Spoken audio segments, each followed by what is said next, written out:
Topic है size of nucleus. Nucleus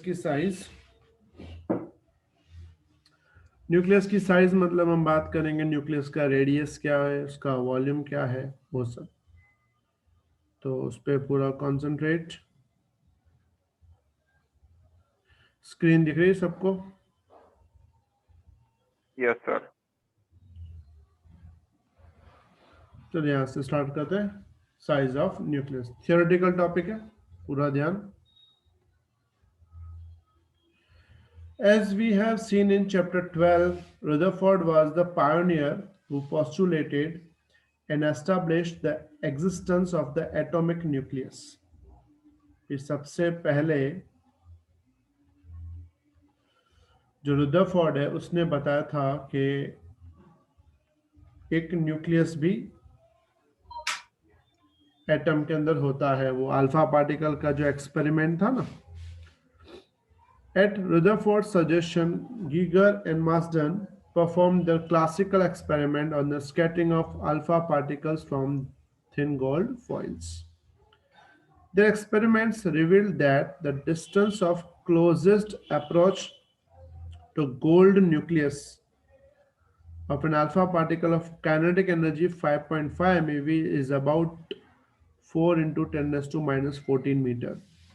इन्होंने बताया था कि अल्फा पार्टिकल 5.5 MeV एनर्जी से जब गोल्ड फॉइल के साथ टकराता है तो न्यूक्लियस के कितने करीब जा पाता है?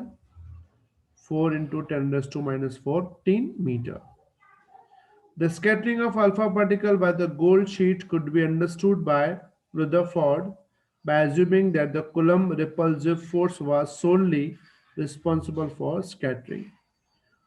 भाई ये डिस्टेंस उन्होंने कैसे फाइंड किया कि जब उन्होंने अल्फा पार्टिकल को गोल्ड फॉइल पे इंसिडेंट किया तो अल्फा पार्टिकल खुद पॉजिटिव है, गोल्ड फॉइल का न्यूक्लियस भी पॉजिटिव है, तो न्यूक्लियस पॉजिटिव और अल्फा पार्टिकल पॉजिटिव के बीच में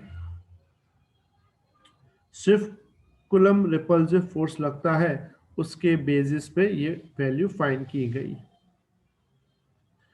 Since the positive charge is confined to the nucleus, the actual size of the nucleus has to be less than 4 into 10 raised to minus 14 metre.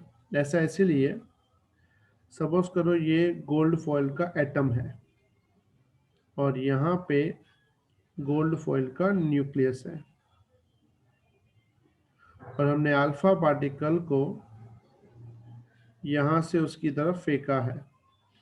तो जब alpha particle यहाँ पास में आ जाता है, यहाँ तक आता है, एक पॉइंट तक पहुँचता है, तो अल्फा पार्टिकल खुद पॉजिटिव है, गोल्ड का न्यूक्लियस भी पॉजिटिव है, तो पॉजिटिव पॉजिटिव आपस में रिपेल करते हैं, इसलिए वजह से उसकी वेलोसिटी आगे आते आते ज़ीरो हो जाती है और पर्टिकुलर मोमेंट के बाद वो वहाँ से क्या हो जाता है, टर्न हो जाता है, वापस रिवर्स आ जाता है। तो जिस डिस्टेंस से वो रिवर्स होता है उस डिस्टेंस को, नहीं यहाँ से यहाँ तक का जो डिस्टेंस है,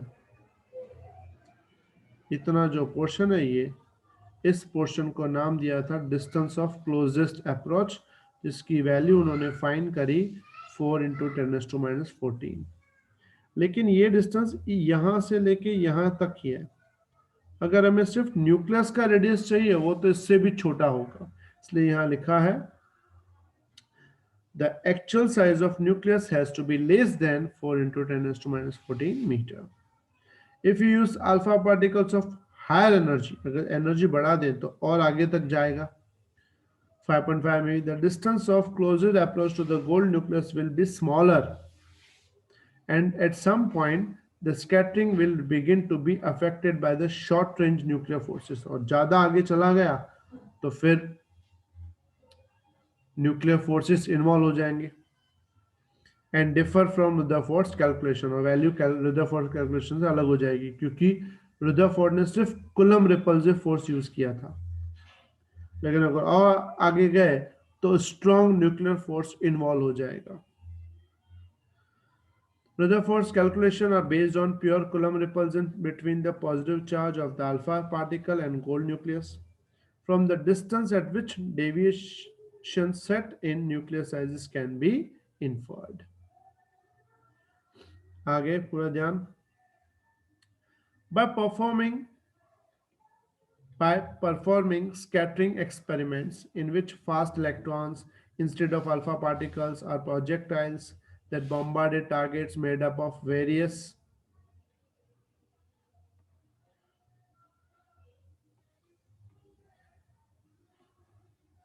elements. The sizes of nuclei of various elements have been accurately measured. It has been found that nucleus of mass number A has a radius r equals to r naught a raised to 1 by 3. अभी तक experiment से ये पता चला है किसी भी nucleus का रेडियस क्या होता है r, और वो किसके इक्वल होता है r not a raise to 1 by 3। जहां r नॉट कांस्टेंट है उसकी वैल्यू है 1.2 10 रेज टू माइनस 15 मीटर।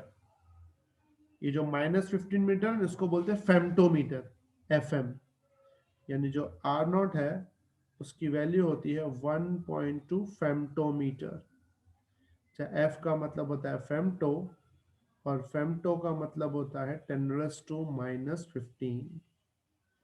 ये आर नॉट है, मतलब आर नॉट एक कांस्टेंट है। ए मतलब क्या है, it is called atomic mass number, और एटॉमिक मास नंबर जो है वो तुम्हें पता है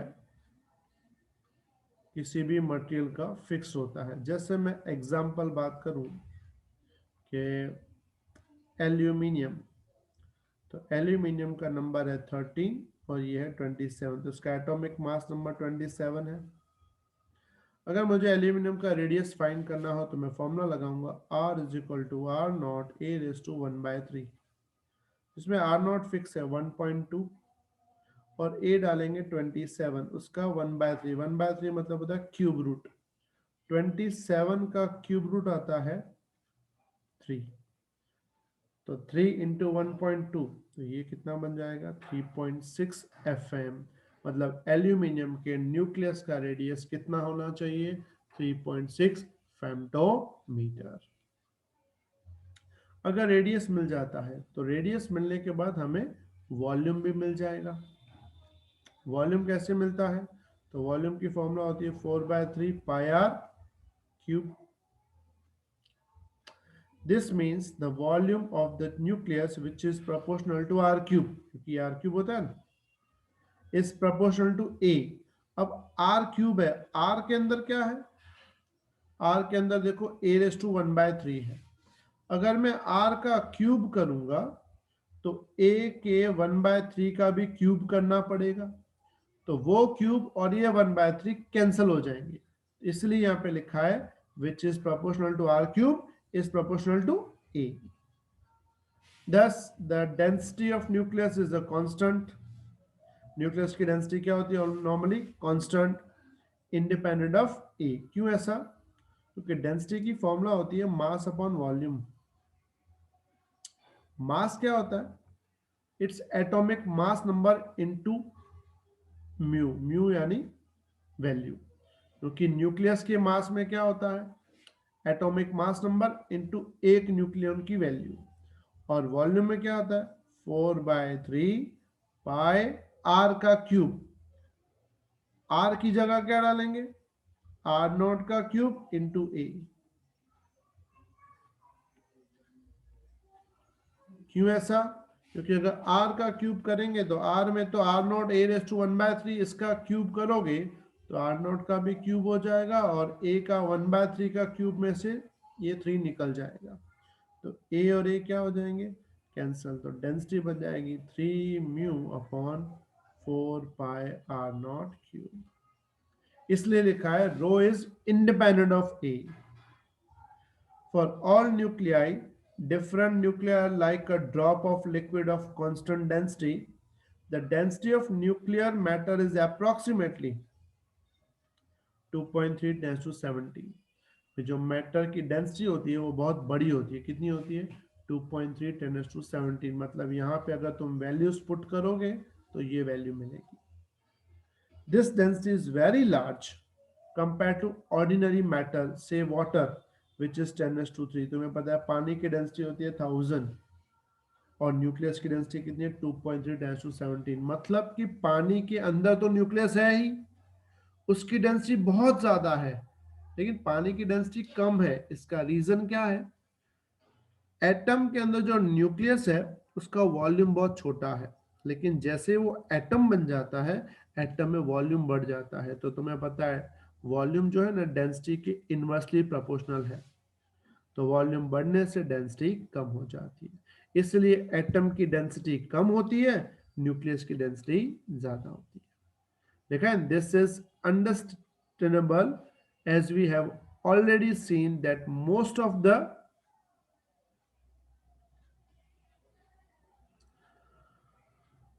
most of the atom is empty. Ordinary matter consisting of atoms is a large amount of empty space. जो ordinary atom होते हैं उसमें empty space बहुत ज्यादा होता है, इसलिए density क्या हो जाती है उसकी कम हो जाती है। समझ में आए बेटा सबको बात? तो न्यूक्लियस का जो रेडियस है वो हम किस फॉर्मूला से देते हैं? R is equal to R not A is to 1/3। और उसके हिसाब से आर नॉट कॉन्स्टेंट है, ए मतलब एटॉमिक मास नंबर, और रेडियस अगर मिल जाता है तो वॉल्यूम मिल जाएगा, वॉल्यूम मिल जाता है तो हम डेंसिटी को डिफाइन कर सकते हैं। लेकिन नॉर्मली न्यूक्लियस की डेंसिटी क्या होती है? कांस्टेंट होती है। वो कितनी होती है? 2.3 इंटू 10⁻17 किलोग्राम पर मीटर क्यूब। अब एक बार अच्छे से पूरा जो टॉपिक है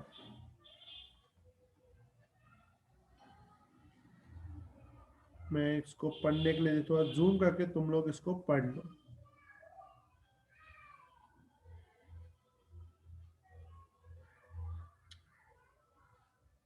यहाँ से पूरा पढ़ लो, फिर नीचे की 2 लाइनें पढ़ाता हूँ। पहले अच्छे से पूरा रीड कर लो, और यहाँ राइट साइड में जो मैंने लिखा है उसमें से कुछ लिखना हो तो मैंने लिख सकते हो, लेकिन पहले पूरा अच्छे से रीड कर लो जूम करके। फिर पूरा कंसंट्रेट। ये तो था रेडियस का, ठीक है। अब एग्जाम्पल देखो 13.1, पूरा ध्यान। एग्जाम्पल 13.1 पे given the mass of iron nucleus is 55.85 mu, A is equal to 56, find the nuclear density। क्या फाइंड करना है? Nuclear density. तो डेंसिटी की फॉर्मूला होती है mass upon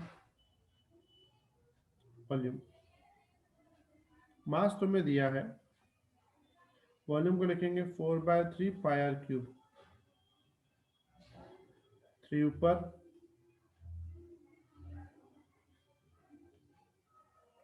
divide by 4 pi. Are की जगह वैल्यू डालेंगे R not A raise to 1/3 का क्यूब। तो ये फॉर्मूला बन जाएगी 3m divide by 4 pi are not का क्यूब। ए का 1/3 का क्यूब होगा ए। अब इसमें तुम्हें वैल्यू पुट करनी, कौन सी? पहले मास की वैल्यू पुट करनी। मास की वैल्यू तुम्हें दी हुई है 55.85 म्यू। ये जो म्यू है ना, इसको किलोग्राम में कैसे कन्वर्ट करेंगे? मैंने तुम्हें बताया था इट्स 1.66 10⁻⁻27।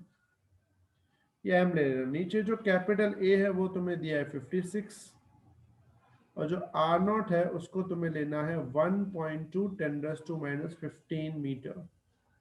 तो ये सारी इसमें वैल्यू पुट करो, और वैल्यू पुट करके रो को फाइंड करो फास्ट।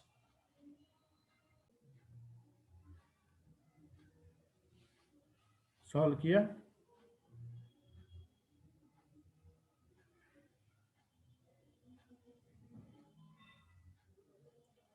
बोलो फटाफट क्या आंसर आया तुम्हारा? ये बाकी सबका आया आंसर? 2.28 10⁻17। Yes. Yes, sir. ठीक है, हटा दो इसको। तो अभी मैं ये लिंक बंद कर रहा हूं, तुम लोग लिंक पे क्लिक करके वापस आ जाओ फास्ट। आ गया सबका आंसर? आ गया बेटा? Yes, sir.